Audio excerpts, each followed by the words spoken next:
In a previous video, we introduced the table of Laplace transforms, which is a very handy tool to quickly find out a Laplace transform for a set of common functions. So if you haven't yet looked at the table of Laplace transforms, please go to Blackboard, download one and check it out. Let's look at some examples. So here we have two examples. One is a Laplace transform of a function to some power, and another one of a trigonometric function. So example 1, and this is your gap, so please pay attention as I work it through. We use the expression in the tables for the function t to some power n, which is n factorial s to the power n plus 1. So here we have n equals 4, which gives us a Laplace transform of t to the power of 4 as 4 factorial over s 4 plus 1, which is 24 over s to the power of 5. And this is the answer to the first part. Now the second part requires another table expression for the sine omega t, which is omega over s squared plus omega squared. So here omega is 5, which gives us a Laplace transform of sine 5t as 5 over s to the power of 2 plus 5 squared, which is 5 over s squared plus 25. And this is the Laplace transform of the sine 5t. That is the end of the gap. Let's move on. Let's consider another property of a Laplace transform, which is linearity. Laplace transform, in essence, is an integral. And as you may remember, integrals have a linear property, and so does the Laplace transform. So it is, in some words, a linear process. What it means that for any two functions, if you add them up, the resulting Laplace transform of the sum is the same as the sum of two Laplace transforms of these functions. Similarly, if you have a function multiplied by a number, then the Laplace transform of that will be Laplace transform of the function itself multiplied by the number. So you can take out any constant factor from Laplace transform. And you can combine this more generally to say that Laplace transform of a combination or a linear combination of two functions is just a linear combination of two Laplace transforms. So hopefully there's not too much surprising in this, but it's very useful alongside tables to use. So please remember that property. And now let's look at the example.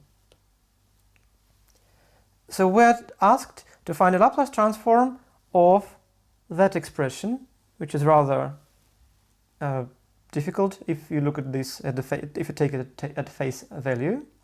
So it's another gap in your lecture notes, so please follow me. So we need to split it into steps. So first we will use a linear property.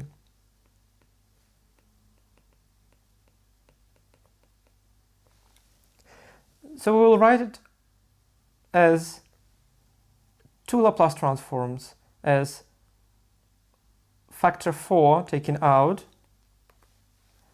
multiplied by the Laplace transform of minus 5 to the power of 5t multiplied by sine, and then we add up a second bit, again with a factor of 7 in front of it, as Laplace transform of exponent to the power of minus 2t.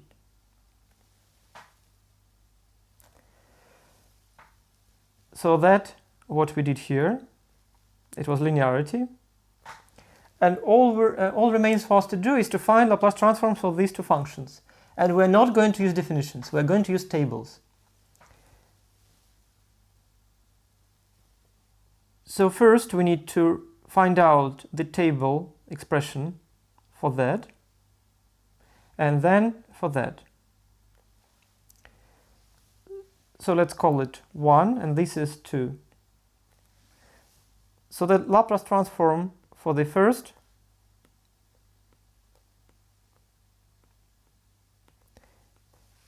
is a table expression, which I will use, and it has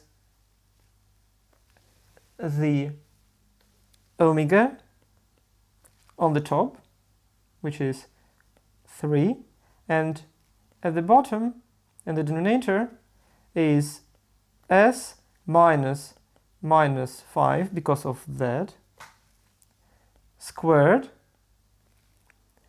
plus, again, omega squared, which is 3 in this case. If we simplify it, it will be 3 over s plus 5 squared plus 9. So that's the first. And the second Laplace transform is slightly easier. It's again an exponent, but without any sines or cosines. So we just use the expression, which will be 1 over s minus 2, which is that expression, right? So that is, in this case, a equals to minus 2, which can simplify it as 1s plus 2. And if we'll add this together, these two expressions, we'll have an answer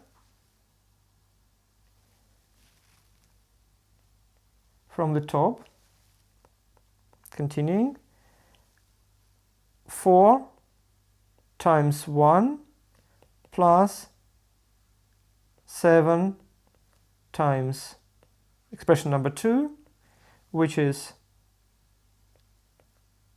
12 over s plus 5 squared plus 9 plus 7 over s plus 2.